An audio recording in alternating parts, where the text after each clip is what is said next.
Bonjour à toutes, bonjour à tous. Demain, nous redémarrons la négociation conventionnelle.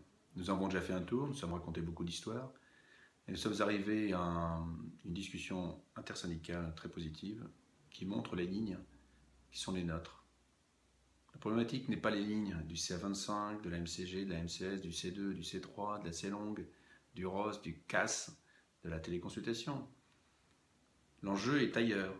L'enjeu est de savoir si ce que nous allons négocier demain va dans le sens d'une médecine libérale proactive, à qui on fait confiance et qui va devenir un acteur de territoire, ou alors vers une médecine qui tout doucement va s'étatiser. Et là, l'enjeu est différent, puisque demain, nous allons discuter de la place et de l'installation des jeunes. Et l'installation des jeunes dans un monde qui serait plus libéral, nous, en tant que libéraux, ne nous intéresse pas. Dans ces cas-là, il faut aller travailler à l'hôpital, en interprofessionnel, en groupe, et devenir salarié. On ne peut pas demander des choses qui n'existent pas en libéral et qu'on refuse de mettre en place, puisque pour l'instant, la négociation ne met pas la communication, la coordination et la coopération au centre du jeu. Elle remet au centre du jeu des revalorisations d'actes, certes très intéressantes pour nos cabinets, mais qui n'augurent pas d'un changement radical de position politique à notre endroit. Si demain d'autres gouvernent, que fera-t-on de cette convention?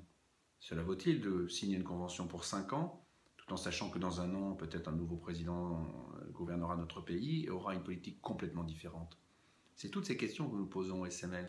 Nous ne sommes pas les premiers à être interpellés par la CNAM, puisque deux syndicats habituels, et c'est normal, puisqu'ils sont les premiers à nous représenter, sont plus souvent invités que nous à discuter. Nous mettrons sûrement des paillettes sur le gâteau, mais si le gâteau n'est pas beau, nous mettrons aucune paillette, croyez-le bien, et faites-nous confiance. Donc nous sommes toujours très vigilants. Le groupe des signataires sera tout plus puissant que le groupe des non-signataires. C'est toute la question pour M. Revel, puisque je pense que lui a tout intérêt à ce que la négociation aboutisse, puisque l'état de gauche dans lequel il travaille le lui demande. Il y a trait au personnel, puisque c'est sa première négociation, je comprends. Il est intéressant pour lui de signer cette convention. Il aurait pu être intéressant pour moi, puisque c'est ma première présidente de la signer. Mais non, moi je ne suis pas adepte de la convention médicale signée à tout prix, et je serai très vigilant que nous ne nous engagions pas dans un système qui ne nous apporterait aucun bénéfice, tant à nous, les professionnels de santé, qu'aux patients. Parce que rappelez-vous que la loi de santé n'est pas notre amie non plus, elle arrive juste derrière.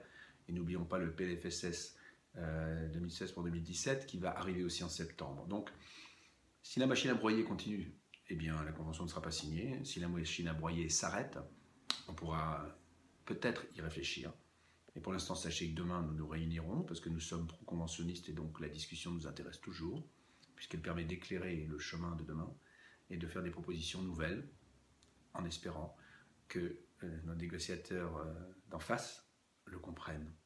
Voilà, donc je vous souhaite une bonne journée. Vous aurez la réaction de notre sortie dans la newsletter de fin de semaine et la semaine prochaine, je vous referai peut-être de façon plus positive, je dirais, une petite vidéo pour vous expliquer ce qui se passera. Mais pour l'instant, nous sommes très circonspects au SML quant à l'avenir de cette négociation.